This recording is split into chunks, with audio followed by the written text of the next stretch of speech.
But news broke right before we came on the air that might ruin a lot of Philadelphia Phillies fans' weekends. If you missed it, Bo Bichette, we've been waiting. When's he going to sign? We've been on Bo watch for a week. When's he going to sign with the Phillies? Well, he signed, but not with your Philadelphia Phillies. Bo Bichette to the New York Mets on a 3-year, $126 million deal. Then we find out that the Phillies actually met his demands last night. They made an offer of 7 years for $200 million. But Cohen and the Mets swooped in after they missed out on Kyle Tucker. Give him the 3-year deal. They get Bo Bichette. But then the Phillies pivot, and they give J.T. Realmuto 3 years, $45 million. What the hell is going on? We got our man Andrew DeCecco here, but I'm going right to Ricky Bo. Everybody's waiting for your reaction on this. What is happening, All Ricky? right, let's start with the J.T. thing. I think that is a Band-Aid put over a gaping wound. That's what I feel like that is. I don't, you know what, quite frankly, you're hearing this week that this thing isn't going well with JT. They're not going to be able to sign him. We're going to pivot. We're going to go to Bichette, and everything looks all peachy keen until the stinking Mets jump in. By the way, and I'm not really surprised that somebody jumped in on the Bichette thing, but, I mean, to me, this whole thing looks like a run back again. No matter how you shape it, I know how the Phillies are going to kind of treat this. They're going to treat it like, oh, well, look what we did to our bullpen. Do you care? Do you care what they did to their bullpen? Not today. I mean, I think the one thing that everybody's going to look at is the lineup. How has it changed? What has changed? What has given us hope that we're going into 2026 and this team's going to be able to respond in the playoffs? Does anybody have an answer for that? Because the answer, there is none. Unless you're talking about Adolis Garcia and that in ways that he's different than Nick Castellanos. Because right now the Phillies have basically the exact same lineup, minus a Harrison Bader right now. Where does this really leave you as a Phillies team? Number one, made the Mets a lot better, okay? So closes a gap in the NL East. You don't know what your pitching staff is going to be this year, especially because Wheeler's probably out for a month of the season. There are so many. All this did was leave us with more question marks. More question marks. Look, I understand. Okay, you want to go out and get JT, fine. Fine. You wanted that. That was your secondary thing, which I find odd. Like, I find this awfully odd that they were like, oh, Bichette's not coming here. Let's panic and go get JT right now when we have heard from multiple people, nothing on the table for JT anywhere. This sucks. It absolutely sucks because you're that close to getting somebody. And I don't completely blame the Phillies on this one. There's a lot of people at fault. Dante Bichette, the New York Mets, Major League freaking Baseball. You called him Dante, but now you can call him whatever you want. Bo, Dante, it doesn't matter. He's not a Philly. Who cares? I don't care what his name is anymore. And when you really look at this whole thing in a big picture, this just really, really sucks, and it hurts the Phillies lineup. This was something that everybody was kind of clamoring for. It was one of those things that was going to change the whole aspect of the team. Maybe even change a feel, like if you're a fan and you're watching and you're like, wow, look at what Rob Thompson could have 1 through 4 in the lineup. Interchangeable parts. You know what that went? Poof. Bye-bye. No longer hitting with a purpose here. No. Yeah, it's frustrating. Andrew, we've been talking about it since the news broke last week that they were interested in Bo Bichette. And I was saying, if they miss out on Bo, it's going to be devastating for fans. I was not expecting them to not only miss out on Bo, but the New York Mets to be the ones that gets Bo Bichette. I mean, I don't see how the fan base is going to be excited now, headed into coming off another season that was a disappointment. You get beat in the wild card, or whatever it was, the division series against the Dodgers, and now you're supposed to be excited for the following season when your team got worse? I don't know how you can. Look, the Phillies had the inside track to Bo Bichette, and then the Mets in the 11th hour swoop in. After the Phillies met his demands, how can it be looked at as anything other than a letdown? And then, shortly thereafter, the JT news comes in, which is like rubbing salt into an open wound. 3 years, by the way. Yeah, he's going to be 38 years old. 38, by the way. Start to think about what this team looks like in 2029. It's scary, man. I mean, it really is. It is scary. But what I don't understand 28 is I'm furious about the Bo Bichette thing. I'm furious that they met his demands and then the Mets swoop in and they steal him from you and you didn't have an answer back. But then you turn around less than an hour after the news breaks he's signing with the Mets, and you basically cower to JT's demand and say, all right, JT, please, here, take 3 years, take $45 million because we have no other options. Where is it? I have been critical of Dave Dombrowski. 45 could be 60. It could be 60. There's another option, too, for a fourth year, right? But, like, I have been critical of Dave Dombrowski in the past. What has this guy done that lived up to the resume when he came here? We thought we were getting this unbelievable baseball mind. Dave Dombrowski was going to come and look at all the success he had before he came here. What has he done that has really put this team over the top? I've said this before. You look at some of the best players on your team, they were already here before Dave got here. And all he's done is sign the big check. All right, give Trey Turner the most money of anybody in free agency and we'll get him. Oh, yeah, Kyle Schwarber, we want you back. We're going to give you a 5-year deal, $160-something million.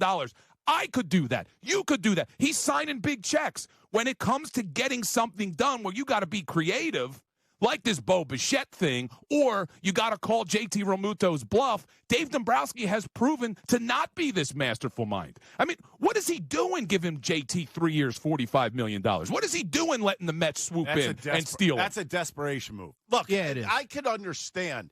Here's what I could understand, is that the Phillies gave Bichette exactly what he asked for. He asked for 7 years, $200 million. From what we understand, he was given that contract. He was given the opportunity to sign that contract. And what do the Mets do? They come in with a huge offer early. Just, you know what? Hey, let's go. Let's take a shot at this. Throw out $42 million at him for 3 years each year. You know what? Bo Bichette is no idiot. As a matter of fact, you got to believe that he knows something's going on for 2027. He has 2 opt-outs in that contract, okay? And I will tell you this much. If I'm the Phillies, if he opts out after his first year, I'm not getting back in that sweepstakes. Go somewhere else. Yeah, so the terms of the deal that's being reported for the Bichette and the Mets is the 3-year deal. He can opt out. There is a player option to opt out in both 2027 and 2028. So technically, Bichette could hit the free agent market again next season.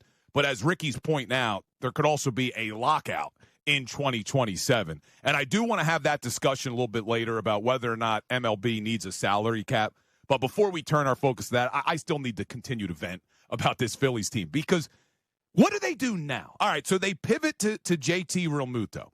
You've pretty much already signaled by being in on the Bo Bichette sweepstakes that you didn't think your lineup was good enough, right? You've signaled that because you were willing to give a guy $200 million to come here and probably play third base.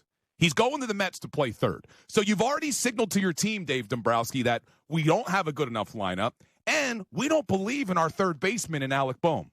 So what do you do now? How do you pivot now? You just going to run it back with Alec Bohm? Yeah, see, that's the big question. And I know that there's been a lot of folks out there that say the Phillies aren't running it back. Well, I got to tell you something.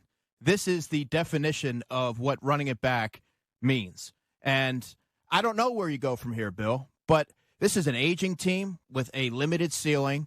I mean, what's next? They're going to re-sign Harrison Bader? I mean, get the band back together. I don't know. Listen, I guess you could bring back Harrison Bader to play the outfield. Yeah, but what is that? Wait a minute. You know what? I'm not selling you on that idea. All you did was just run it back some more. Well, that is. Look, I don't understand. You're going to have to give young guys an opportunity, which is Justin Crawford. Is Brandon Marsh an everyday outfielder? No. That's a problem. It's a problem now. And I've seen that. You know who's going to be playing center field if they don't end up getting like a Justin Bader or Cody Bellinger? Do you know who's going to play center field? Johan Rojas. Yeah. Now Brandon Marsh, because I've seen people guy they sent down last year. Yeah, I've seen people on social saying Marsh should be an everyday guy. If he was an everyday guy, they would have given him a chance last year. Because last year, he was hitting the ball really well against right-handed pitching, and they still didn't trust him against left-handed pitching. Does He's this not still an everyday open guy. up? Does it?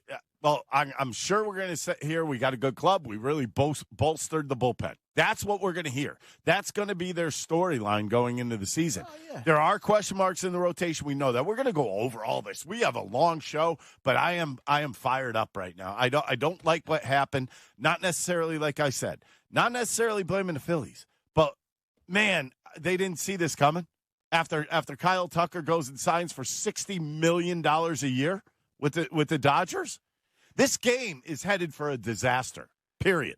Yeah, we got to have that discussion about the salary cap. Now, Jason Stark, Hall of Fame writer for The Athletic, for my money, the best baseball mind out there when it comes to covering Major League Baseball. He's going to be joining us at 3 o'clock. You are not going to want to miss Jason Stark joining the show at 3 o'clock because we have a lot of questions for Jason Stark about Bo Bichette and J.T. Realmuto, the state of Major League Baseball. But, all right, let's look at what the Phillies could potentially do now. So both of you mentioned Harrison Bader. You could try to bring him back. We're not sure what Bader would be as an everyday center fielder. We saw the best of Harrison Bader for a very short period of time. But if you look at his career track record, I think if you equate that to a full season, you're going to be underwhelmed. The history shows that. So that there aren't any obvious answers right now. And if not Bader, as Ricky said, you're looking at Johan Rojas. So if it's not Bader and you don't believe in Johan Rojas, which why would you? Could they pivot to try to sign Cody Bellinger? He's probably the biggest name free agent still out there. You can pivot all you want, but this guy wants a lot of money. You didn't want – look, what you did was you went after the biggest free agent left, which the second biggest because Tucker was the biggest one out there left. And then you had Bo Bichette, and you go after him, and you're thinking everything's fine. Let's face it. Last night, the Phillies – Jeff Passan threw out that the Phillies are basically in agreement with Bo Bichette on a contract. Next thing you know, this thing just blows up in their face. I mean, that to me is like a sucker punch to the gut for all Philadelphia fans. It's just it changed everything in my mind about the team. And by the way, here's the thing. This is like a hidden thing because you re-signed JT today on purpose. Does everybody agree with that? That was done on purpose. Of course. The day, the timing, it's just done on purpose.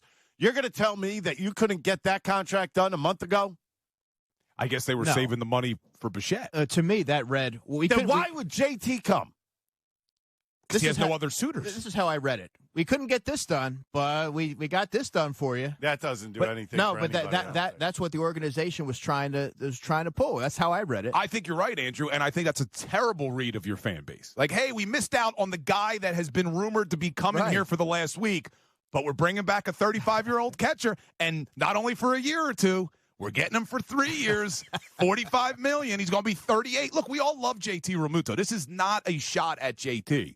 But we have been hearing now for over a week, maybe longer, that JT Realmuto didn't really have a market, that it wasn't materializing, that there weren't any other teams who were necessarily all in on bringing in a 35-year-old catcher. This just showed panic on behalf of Dave Dombrowski. Big time. You panicked.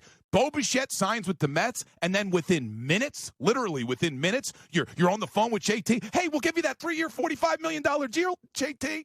Because you're right, Ricky. If that was what they wanted to pay JT, they would have done it already. They would have done it already. They wouldn't have let this dangle. The timing of this is terrible. It actually signals the opposite, Andrew, of what you're thinking that the Phillies thought, which I agree. Phillies thought, all right, well, let's at least get JT for the fans. Like, as a consolation. This is terrible. It is a terrible look for the Phillies. And look, this is a bigger problem that we're going to discuss about Major League Baseball, Ricky, because 2027, they got to come to an agreement on the CBA. The owners want a salary cap. The players don't. By the way, the last 2 days have shown they need something. It's terrible. Because the Dodgers have ruined everything. I mean, and now the Mets are kind of doing the same thing. $42 million a year. So in the last three off seasons, the LA Dodgers have handed out $2.2 billion in contracts. Yeah. Not million, $2.2 billion in contracts. They have to do something. Their 2026 luxury tax bill is projected to be over $165 million. Just the luxury tax. Like, if you're one of the lower end teams, why would you spend any money? You've already got a business that's going to make a ton of money because these guys are idiots. And you can't compete. Yeah, there's no way. You can't compete with it. So and it's not just about small markets anymore. It's just that the Dodgers have ungodly money. The Mets, ungodly money. And we got an owner here who's willing to spend, but he can't touch that kind of money. He's trying to spend it like, I wouldn't say responsibly, but in a Major League Baseball sense, responsibly. You know what I mean? He's like trying to go out and get guys for what they should be valued for when it doesn't matter anymore. It's really gotten to the point where this is a joke. By the way, do you realize 1 year of Kyle Tucker, I would have had to play 60 years to make. Oh, man. 60. Well, and $60 million a year. He's making it in 1 year. It would have taken me 60 years to make. That's the crazy thing is the Phillies were willing to go years for Bichette. They were going to go 7 years to kind of spread out the money. Where then the Mets come in and like, all right, look, we'll just give you 4 years. Or they give him 3. What'd they give him? 3 years. They gave him 3 years. 3 years. Opt-outs. For $126 million. Each year he's got an opt-out. So the Phillies' offer of 7 years for $200 million is about, what'd we say, $20 million a year? By the way, his opt-out is $5 million a year, too. So that would be another $10 million topped onto the 42 if he decides to leave. So the Phillies' offer was about $28.5 million a year. And then the Mets swoop in and said, we'll give you $42 million a year. And you have the right to opt out if you want to hit free agency again next year. Could the Phillies have competed with that? No. No, the only other team that would compete with it is the Dodgers. And they just made a big splash. They didn't need them. So let me ask you this. You understand how these negotiations go, right? Bichette makes a demand last night. The Phillies meet his demands. How do you not go pen to paper right there? Why is he even given the opportunity to speak to the Mets today? Everything would be pending anyways. Pending a physical? Like even the Mets one right now is pending a physical. So he could have just pivoted and got the call from Cohen and was like, all right, screw you, Philadelphia. Well, he probably didn't say yes to anything. He probably said, okay, the terms, and they were probably going over it, dotting the I's, crossing the T's, and by the time they got to the end of that, the Mets had, went and pivoted and made an offer to him. They sweetened the deal, yeah. This is why I said it's Major League Baseball. There is no doubt in my mind that Major League Baseball has screwed everybody. All right, this is going to be a rough Friday afternoon, but we're going to have a lot of reaction. I could already tell. Silvana said the text board is blowing up. We want to hear from you today. Hit us up on the text board, your reactions to Bo Bichette signing with the New York Mets, and then the Phillies saying, but don't worry, Philadelphia. We're bringing back JT on a 3-year deal. You're going to have a 38-year-old catcher in 3 years, so don't worry. We want your reactions. Hit us up on the text board. Send your voice memos for We Hear You. If we get a lot of voice memos, we'll do 2 We Hear Yous today. So send them in, 610-632-0975. Coming up, we will continue this discussion, and I want to have a deeper discussion about the MLB's need for a salary cap. We'll get to some of your texts as well on the other side. Unfiltered, 97.5 The Fanatic, NBC Sports, Philadelphia.